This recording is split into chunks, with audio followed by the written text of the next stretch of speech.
आंखों पर लगी पट्टी आखिर हटा क्यों दी गई? ये तो हमारे स्टैच्यू ऑफ जस्टिस यानी न्याय की मूर्ति है।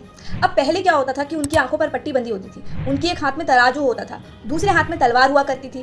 तराजू का मतलब होता था कि हर किसी को बराबर समझा जाएगा, तलवार का मतलब ये होता था कि अन्याय करने वाले को सजा दी जाएगी यानी पनिश किया जाएगा, और आंखों पर पट्टी का मतलब ये था कि बिना किसी भेदभाव के, बिना किसी पक्षपात के न्याय किया जाएगा।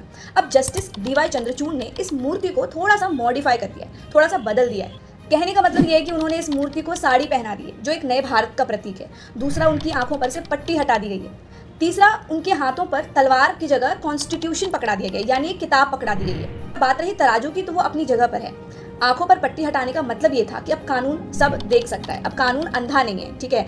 कानून सब कुछ देखेगा और कानून न्याय सब कुछ देखकर ही करेगा, सब कुछ समझ के ही करेगा। पर सवाल जानते हो क्या है? सवाल ये है कि न्याय की मूर्ति बदल देने से क्या सभी को उसके हक का न्याय मिल पाएगा?